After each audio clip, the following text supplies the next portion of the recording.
우리 옆에 계신 분들하고 우리 성탄 인사 나누겠습니다. 메리 크리스마스. 할렐루야. 우리 찬양대가 하나님의 그 거룩한 성탄을 정성 들여서 찬양을 올렸는데 너무 감사합니다. 우리 하나님께 영광의 박수, 우리 성가대에게 격려의 박수. 감사합니다. 우리 예수님의 탄생은 거룩한 탄생입니다. 성탄이라는 말이 거룩이라는 뜻이잖아요. 거룩한 탄생. 그러니까 거룩이라는 말은 어떤 뜻이죠? 구별됐다. 그래서 예수 그리스도께서 이 땅에 오신 그 성탄이 구별된 탄생이라는 거예요. 그러니까 우리하고 다르다는 거죠. 아주 독특한 특징을 갖고 있습니다. 그 중에 하나가 뭐냐면 우리 예수님은 몇 천 년 전부터, 거의 4,000년 전부터 그 탄생이 예고되어 있었어요. 예고. 그래서 창세기 3장 15절에 보면 이렇게 말씀하죠. 같이 읽어보실까요? 시작. 내가 너로 여자의 원수가 되게 하고 내 후손도 여자의 후손과 원수가 되게 하리니 여자의 후손은 내 머리를 상하게 할 것이요 너는 그의 발꿈치를 상하게 할 것이니라 하시고. 아멘. 여자의 후손, 저게 바로 예수님이시거든요. 그러니까 예수님께서 이 땅에 오실 거를 예수님 오시기 약 4,000년 전에 예고하신 거예요. 그리고 성경 쭉 예수님 탄생 이전까지 보면 예수님께서 이 땅에 오실 것을 말씀하는 구절들이 굉장히 많이 나옵니다. 그러니까 우리하고 다르죠. 여러분은 어떻게 태어나셨어요? 여러분이 탄생하시기 전에 예고를 하셨나요? 누군가가? 절대 그렇지 않습니다. 어느 날 눈 떠보니까 엄마 아버지 만나서 이렇게 이 세상에 다 오게 된 거죠. 예수님은 그게 아니에요.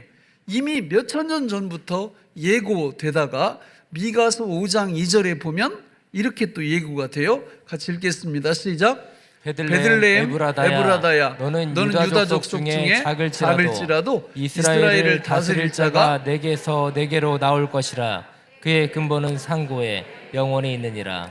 자, 우리 주님이 어디서 태어나실 것을 말씀하죠? 베들레헴에서. 그리고 실제로 베들레헴에서 탄생을 하십니다. 근데 우리 예수님께서 그러면 왜 이렇게 이 땅에 오시는가? 여러분, 예수님은 누구예요? 하나님이세요. 하나님이 인간이 되셔서 오시는 거예요. 이거는 불가능한 일입니다. 여러분, 사람이 하나님 되는 것도 가능해요? 불가능해요? 불가능합니다.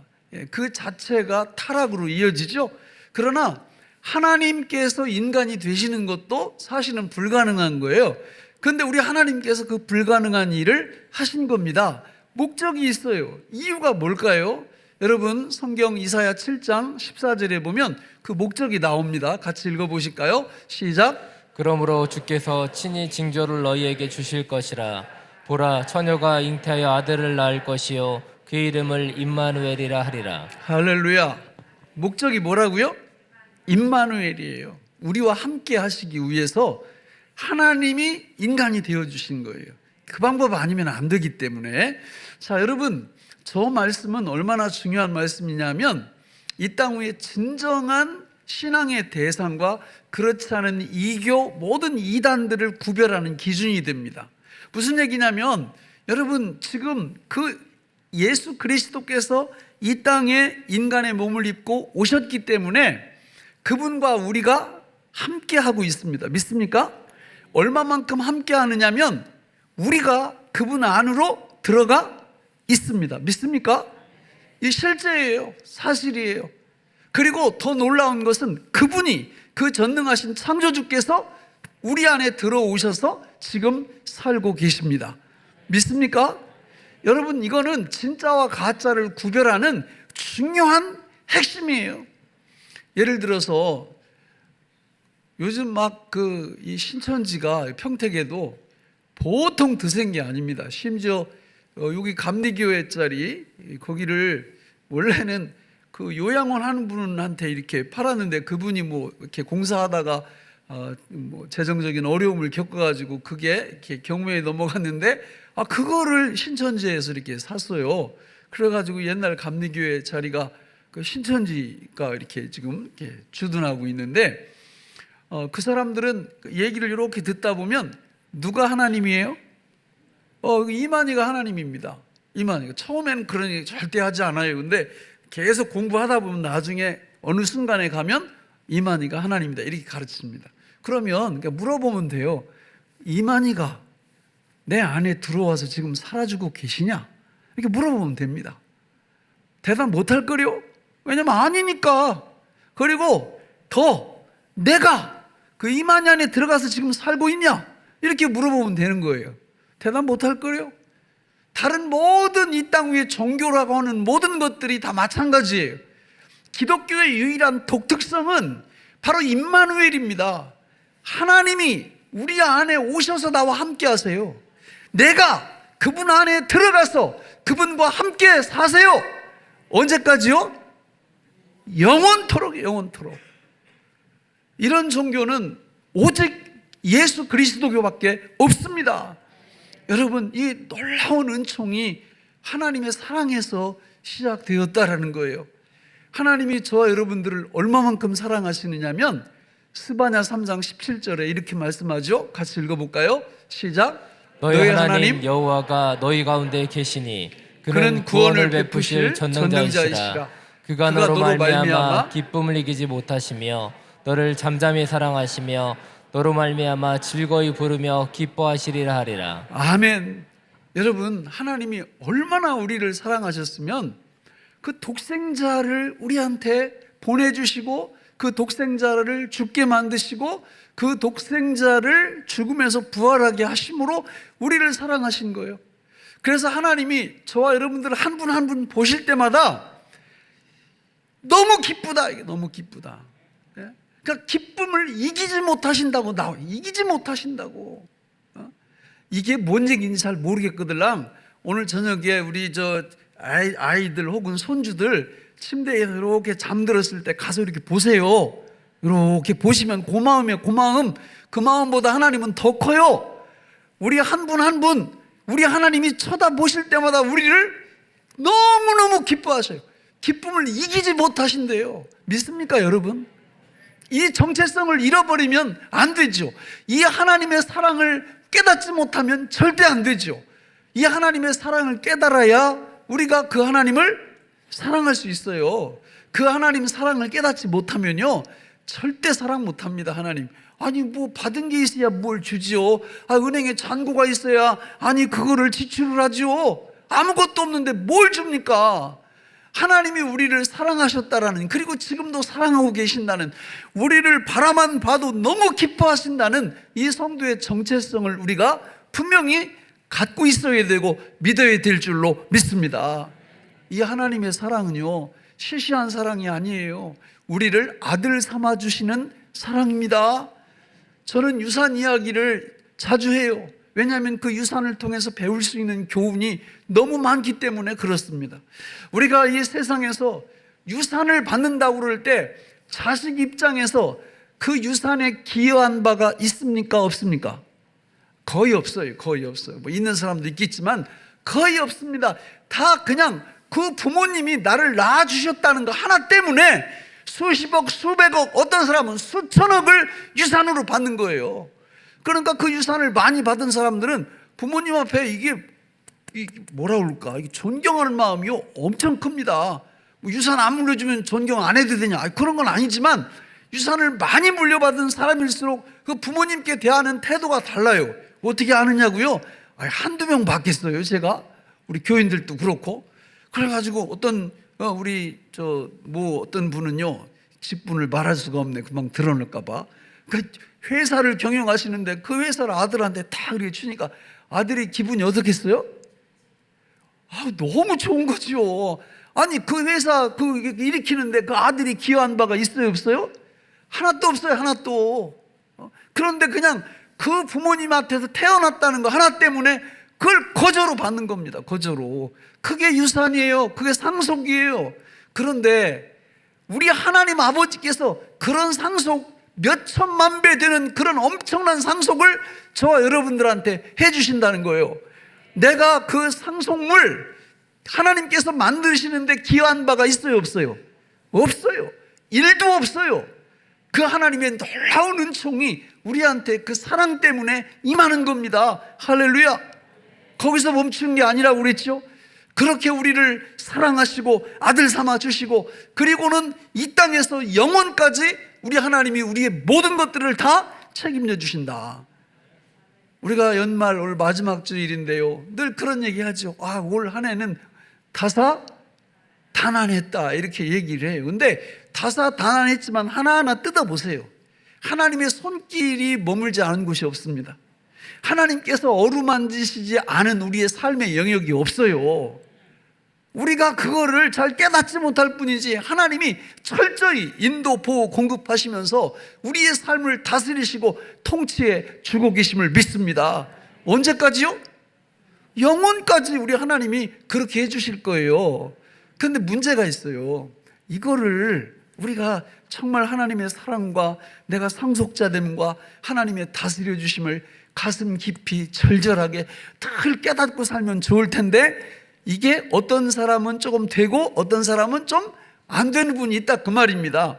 그래서 누가 오신 거예요? 예수님이 오신 거예요. 예수님이 오신 이유가 있어요. 예수님이 오신 이유는 바로 하나님 아버지의 그 사랑과 상속자 아들 삼아주심과 이 다스리심의 그 엄청난 축복을 우리한테 깨닫게 하시려고, 실제로 누리게 하시려고 우리 하나님이 인간의 몸을 입으시고 이 땅에 오신 줄로 믿습니다. 뭘로 오셨다고요? 우리 예수님이 뭘로 오셨다고요? 자, 따라서 합니다. 밥으로 오셨다, 빵으로 오셨다, 양식으로 오셨다. 그러니까 우리는 예수를 어떻게 하면 돼요? 먹어야 돼요. 그걸 먹을 때 사랑도 깨달아지고 유산도 깨달아지고 다스림도 깨달아지는 거예요. 그래서 예수님은 이 땅에 왜 오셨냐? 우리의 먹거리로 오셨다. 우리의 빵으로, 밥으로, 양식으로 오셨다. 성경에 보면 그런 말씀들이 너무 많이 나와요. 자, 여러분, 우리 누가복음 2장 7절, 12절, 16절 세 절을 이렇게 읽으시면서 거기 이렇게 공통적으로 한 단어가 겹치는데, 오늘 성가대 찬양할 때도 그 얘기가 계속 나왔어요. 무슨 얘기인지 한번 찾아보면 읽어보세요. 시작. 첫 아들을 낳아 강보로 싸서 구유에 뉘었으니 이는 여관에 있을 곳이 없음이러라. 너희가 가서 강보에 쌓여 구유에 누워 있는 아기를 보리니 이것이 너희에게 표적이니라 하더니, 빨리 가서 마리아와 요셉과 구유에 누인 아기를 찾아서. 찾으셨어요? 뭐예요? 구유입니다. 구유. 여러분, 우리 시골에서는 어렸을 때 구유를 구수라고 불렀어요. 구수. 그러니까 양들이나 소의 밥통이죠, 밥통. 그러니까 이스라엘에서 사용하던 구유는 우리 한국에서 사용하는 구유와 달라요. 우리 구유에는 아이 눕힐 수 있어요, 없어요? 없어요. 큰일 납니다. 그냥 관으로 바꿉니다. 잘못하다가 거기다가 애 집어넣었다가는. 근데 이스라엘 구유는 그냥 아마 평평했던 것 같아요. 여기다 저 양들이 먹을 그 풀이나 이렇게 목초 풀 같은 거를 이렇게 건초 같은 거를 올려놓는 그런 기능으로 썼던 것 같아요. 그러니까 태어나자마자 거기다 올려놨는데 이게 뭘 상징하는 거예요? 양들의 먹잇감이 되신 거를 상징적으로 우리한테 보여주시는 거죠, 예수님이. 그리고 실제로 성경에 보면 그런 이야기들이 계속해서 나오죠. 요한복음 1장 29절에 보면 같이 읽어볼까요? 시작. 이튿날 요한이 예수께서 자기에게 나아오심을 보고 이르되, 보라, 세상 죄를 지고 가는 하나님의 어린 양이로다. 할렐루야. 여러분, 저 세례 요한이 예수님이 자기한테 세례 받으러 걸어 나오시는 걸 딱 보고는, 보라, 세상 죄를 지고 가는 하나님의 무슨 양? 어린 양이로다. 그럴 때 이 하나님의 어린 양은 무슨 어린 양을 상징하는 걸까요? 무슨 절기? 유월절이에요, 유월절. 여러분, 출애굽 당시에 이스라엘 백성들이 400여 년간 애굽에 종살이를 하고 있었습니다. 그렇지 않습니까? 그런데 이제 때가 차니까 하나님이 그들을 출애굽시키려고 그러는데 이 애굽 왕이 놓아주지를 않는 거예요. 그거 당연하죠. 먹여주고 재워만 주면 그 귀한 노동력을 다 얻을 수 있는데 왜 그걸 거저로 풀어줍니까? 그러니까 안 풀어주니까 하나님이 10가지 재앙을 쏟아붓기 시작하십니다. 근데 9번째 재앙까지 쏟아졌는데도 마음이 바로가 강팍해가지고 끝까지 놓지를 않는 거예요. 그러자 하나님께서 최후의 일격을 가하시는데 그게 10번째 재앙이지요. 출애굽기 12장 1절 10절에 보면 그 10번째 재앙과 그 재앙을 피하는 방법이 잘 나와 있어요. 그 쭉 한번 그 구절 읽지는 마시고 띄워줘 보세요. 밑으로 천천히 내리면서 저게 저 말이에요. 유월절과 관련된 거. 그러면 애굽에 거주하는 모든 사람들은 저걸 다 지켜야 됩니다. 저걸 지키지 않으면요, 이스라엘 백성도 유월하지 않아요. 유월이라는 말은 천사가 그 집을 넘어간다 그런 데 넘어간다. 넘어가지 않고 집으로 들어가면 장자가 죽는 겁니다. 그러면 넘어가려면 어떻게 해야 되느냐면 양을 일단 한 마리 잡아야 돼요. 그리고 그 양 피를 이 좌우 문설주에 발라야 되고 인방에 발라야 돼요. 그리고 고기를 먹는데 그 양 고기를 물에 삶아 먹으면 절대 안 되고요, 불에 구워 먹어야 됩니다. 풀에 구워 먹되 어디를 먹냐? 성경에 저기 보니까 머리와 다리와 내장을 다 구워 먹으라는 거예요. 무슨 뜻이에요? 통째로 다 먹으라는 거예요. 남김없이, 그 어디도 남김없이 다 구워서 먹으라는 거예요. 그리고 나머지는 이제 불에 태워서 남는 건 없애버리라고. 그렇게 하지 않으면 그날 다 죽는 겁니다. 그렇게 하면 천사가, 심판의 천사가 유월해서 다 사는 겁니다. 세례 요한이 보라, 세상 죄를 지고 가는 하나님의 어린 양이로다 이렇게 말씀할 때 그 유월절 어린 양을 말씀하는 거예요. 여러분, 이 땅에 오신 예수님은 실제로 이 말씀을 어떻게 자기 입으로 하셨느냐면, 오늘 우리 읽었던 본문 말씀인 요한복음 6장 47절 51절을 같이 읽어볼까요? 시작. 진실로 진실로 너희에게 이르노니 믿는 자는 영생을 가졌나니 내가 곧 생명의 떡이니라. 너희 조상들은 광야에서 만나를 먹었어도 죽었거니와 이는 하늘에서 내려오는 떡이니 사람으로 하여금 먹고 죽지 아니하게 하는 것이니라. 나는 하늘에서 내려온 살아있는 떡이니 사람이 이 떡을 먹으면 영생하리라. 내가 줄 떡은 곧 세상의 생명을 위한 내 살이니라 하시니라. 우리 주님께서 스스로 내가 너희들의 양식이다, 빵이다, 밥이다 그러면서 뭘 먹으라고 하세요? 저기서는 내 살을 먹으라는 거예요. 살을. 그 뒤에 53절부터 58절까지 보면 더 하나 추가가 되죠. 같이 읽어보실까요? 시작. 예수께서 이르시되 내가 진실로 진실로 너희에게 이르노니 인자의 살을 먹지 아니하고 인자의 피를 마시지 아니하면 너희 속에 생명이 없느니라. 내 살을 먹고 내 피를 마시는 자는 영생을 가졌고 마지막 날에 내가 그를 다시 살리리니 내 살은 참된 양식이요 내 피는 참된 음료로다. 내 살을 먹고 내 피를 마시는 자는 내 안에 거하고 나도 그의 안에 거하나니 살아계신 아버지께서 나를 보내심에 내가 아버지로 말미암아 사는 것 같이 나를 먹는 그 사람도 나로 말미암아 살리라. 이것은 하늘에서 내려온 떡이니 조상들이 먹고도 죽은 그것과 같지 아니하여 이 떡을 먹는 자는 영원히 살리라. 아멘. 예수님은 내 살과 피를 다 먹어라 이렇게 말씀하신 거예요. 구약의 유월절 어린 양을 먹을 때는 머리와 다리와 내장을 다 먹어라, 남김없이 다 먹으라는 거예요. 여러분, 우리 육신의 건강도 뭐 보면 안다고 그랬어요? 밥 먹는 거 보면 압니다. 식사할 때 이렇게 딱 밥을 갖다 놨는데 젓가락으로 밥을 세고 있으면 이 사람 빨리 건강검진 받아야 돼요. 문제가 심각한 겁니다. 그렇잖아요. 그런데 밥 한 상 딱 차려 넣었는데 뭐 그냥 개눈 감치듯 후딱후딱 해치워. 이런 분들은 영양제도 드실 필요도 없어. 밥을 그렇게 잘 드시는데 문제가 없는 거죠. 그래서 식사하는 걸 보면 알아요. 예? 저는 참 너무 감사한 게 있어요. 못 먹는 게 없어요. 몰라 못 먹고, 안 줘서 못 먹고, 없어서 못 먹지. 정말 너무너무 감사합니다. 이게 목회하는 목회자들이요, 음식 가리면 그 교인들 너무 힘들어 하시더라고. 예? 힘들어요. 우리 그 한 15년 전인가 태국 선교를 이제 우리 중고등부 아이들하고 같이 간 적이 있거든요. 이제 그때 같이 갔는데 저쪽 어디 치앙마이 쪽인가 그쪽에서 이 깊은 이렇게 시골로 쭉 들어갔는데요. 식당이 없어, 식당이.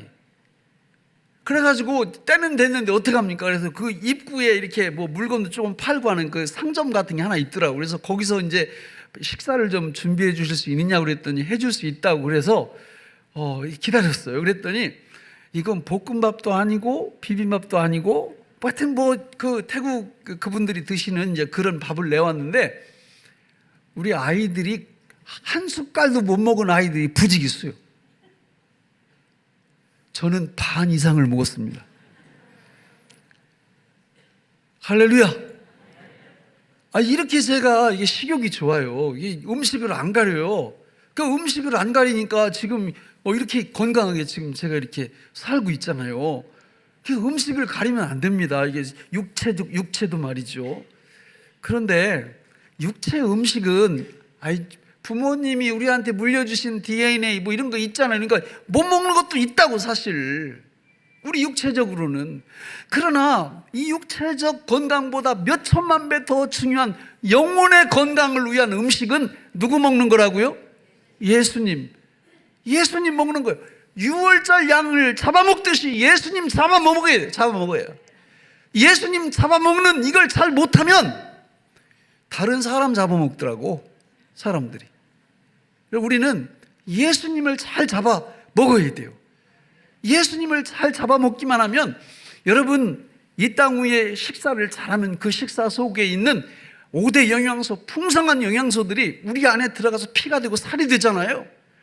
예수님도 예수님 고기, 예수님 피, 예수님 살, 예수님 머리, 다리, 정강이, 모든 내장, 이거는요 우리 영혼에 최고의 영양소가 다 들어있어요.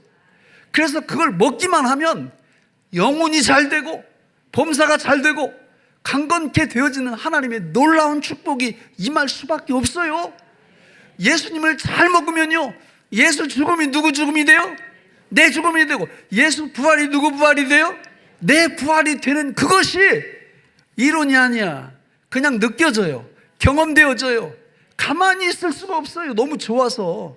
주님이 우리 보실 때 기쁨을 이기지 못하시는 것처럼 우리가 예수님을 잘 먹으면 우리가 하나님을 바라볼 때 하나님 그분이 너무 기쁜 거예요. 너무 좋아요. 하나님의 사랑이 깨달아지고요, 하나님의 상속자됨이 깨달아지고요, 하나님의 통치하심이 깨달아진다 그 말이에요. 저는 우리 교회에 나오는 모든 분들이 예수님 먹는 이 전문가들이 다 되시기 바랍니다. 편식하지 마세요. 예수님을 편식하면 안 돼요. 나는 다리는 맛있는데 머리가 이런 얘기 하시면 안 돼요. 머리, 다리, 내장, 예수님 건요 다 맛있어요. 할렐루야. 그걸 위해서 우리 주님이 이 땅에 오신 거예요. 우리 빵이 되시고 밥이 되시기 위해서, 우리 양식이 되시기 위해서. 그래서 중요한 건 이제 먹는 법을 이제 알아야지. 먹는 법을. 그럼 어떻게 예수님을 먹냐? 성경에 다 나와 있어요. 예수님을 먹는 방법은 3가지입니다. 3가지. 자, 제가 이제 여행을 이렇게 조금 이렇게 다녔잖아요. 이렇게 외국에 가면은 별의별 음식이 다 있어요. 어떤 거는 어떻게 먹을 줄 모르겠어요. 근데 옆에 이렇게 종업원들이 와서 가르쳐줘요. 먹는 방법을. 첫째는 이렇게 해야 되고, 둘째는 이렇게 해야 되고, 이렇게. 예수님 먹는 방법도 마찬가지입니다. 먹는 방법을 정확히 아시고 드셔야 돼요. 자, 첫 번째 어떻게 먹냐? 자, 우리 고린도전서 11장 24절로 25절을 같이 읽겠습니다. 시작. 축사하시고 떼어 이르시되 이것은 너희를 위하는 내 몸이니 이것을 행하여 나를 기념하라 하시고, 식후에 또한 그와 같이 잔을 가지시고 이르시되 이 잔은 내 피로 세운 새 언약이니 이것을 행하여 마실 때마다 나를 기념하라 하셨으니. 아멘. 첫 번째 방법은 성찬식을 통해서 예수를 먹는 것입니다. 성찬식은 전 이제 이 설교 또 이런 주제 다룰 때마다 하나님 앞에 너무 죄송해요. 원래 성찬식은 언제 하는 거예요? 매주 하는 것입니다. 매주. 정말 우리 코로나가 딱 끝나면 매주 하고 싶어요. 예배 시간 조정해서, 아니면 설교를 줄여서라도 성찬식을 해야 돼요. 왜냐하면 이 예수님의 떡, 살, 이거 먹을 때 그분의 사랑과 아들됨과 통치하심이 막 느껴져요. 예수님의 피, 포도주를 마실 때 그 하나님의 은혜가 경험돼요, 경험돼. 그런데 이 소중한 거를, 그러니까 이걸 하면 교회 안 나올 수가 없어요. 교회 안 나올 수가. 그 은혜가 있는데 어떻게 안 나옵니까? 어떻게 집에서 예배를, 코로나 때문에 그런 거지만, 예? 엄청난 은혜가 성찬식 안에 들어있어요. 지금도 교회의 본질에 충실한 교회들은요, 지금도 여전히 주일마다 성찬식을 합니다. 그러니까요, 그 성찬식을 하면 얼마나 우리한테 유익하냐면, 만약에 죄를 주중에 짓잖아요. 이렇게, 이건 내가 정말 하나님 앞에 죄 졌다. 성찬 참여 못 합니다. 죄를 짓고도 그 참여하면요, 문제가 생겨요. 성경에 보면. 그러니까 생활이 점점점 거룩해지죠. 하나님 앞에서. 진정한 회개도 하죠. 잘못하면. 이런 은혜가 성찬식 속에 들어있어요.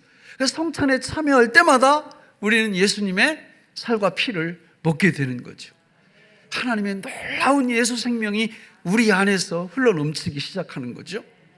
두 번째는 뭘 통해서 예수님을 먹느냐? 말씀을 통해서 먹는 것입니다. 말씀을 구별했죠, 그죠? 무슨 말씀? 기록된 말씀, 약속된 말씀, 선포된 말씀이에요. 기록된 말씀 읽을 때 그냥 읽으시면 안 돼요. 뭐 하면서 읽으셔야 돼요? 아멘, 믿으면서 읽으셔야 돼요. 원래 먹는 것과 믿는 것은 같은 말이에요. 우리 요한복음 6장 54절 한번 볼까요? 같이 읽어보실까요? 시작. 내 살을 먹고 내 피를 마시는 자는 영생을 가졌고 마지막 날에 내가 그를 다시 살리리니. 저기 보시면 영생의 조건이 뭐예요? 예수님 먹는 거예요. 그죠? 예수님 먹을 때 영생 얻죠? 요한복음 3장 16절 시작. 하나님이 세상을 이처럼 사랑하사 독생자를 주셨으니 이는 그를 믿는 자마다 멸망하지 않고 영생을 얻게 하려 하십니다. 영생을 어떻게 얻어요? 저기서는 예수 믿을 때. 그러니까 예수 믿을 때 영생 얻고 예수 먹을 때 영생 얻고, 그러니까 결국은 먹는다는 말이 믿는다는 말이고 믿는다는 말이 먹는다는 말이에요. 그러니까 우리가 하나님 말씀 읽을 때 그냥 읽으면 안 돼요.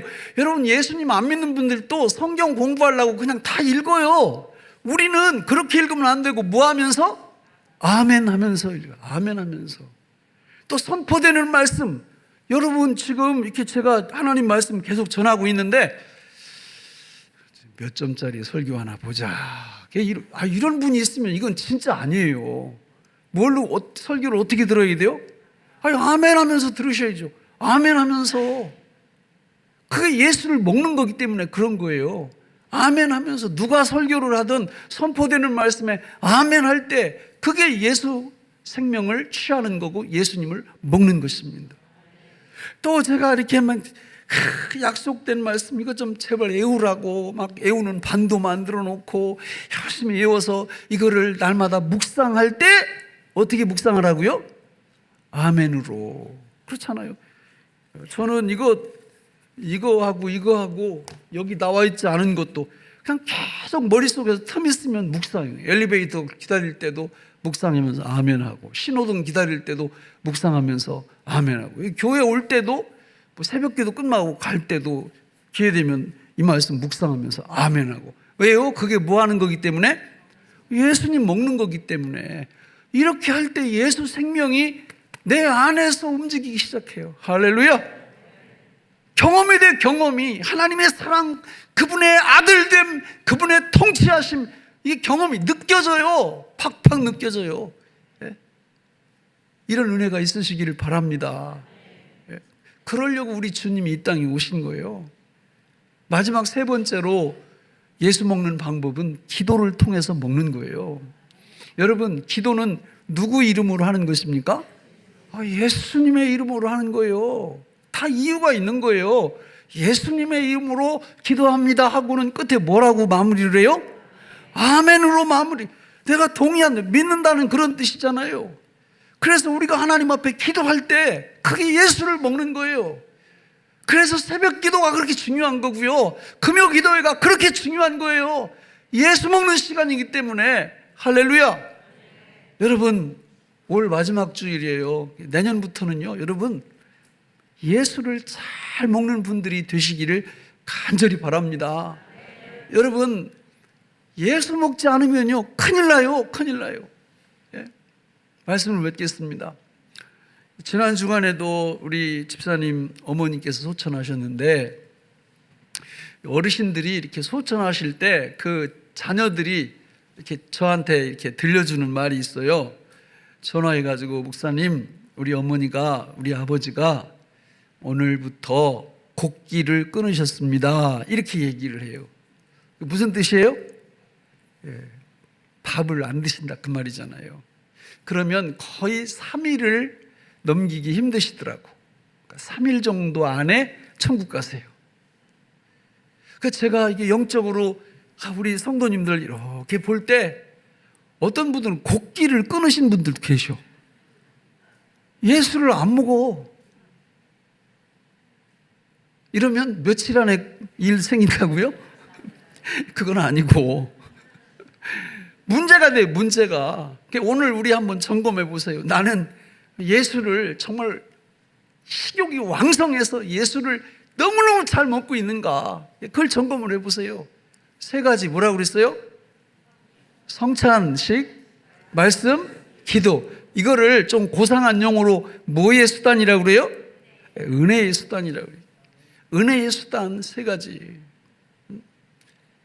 예수 먹는 수단이에요. 저는 우리 교회에 나오시는 모든 분들이 영적인 식욕이 왕성해서 이 성탄의 목적, 우리와 함께 해주시기 위하여, 임마누엘 하시기 위하여 오신 그 예수님, 우리의 양식이 되어주신 그 예수님 잘 드심으로 이 땅 위에서부터 영원까지 하나님의 멋진 자녀로 서주시기를 예수님의 이름으로 축원합니다. 기도하겠습니다. 하나님 아버지, 오늘 우리에게 주신 이 말씀이 생명의 양식이 되게 하여 주옵소서. 예수님의 이름으로 간절히 기도하옵나이다. 아멘.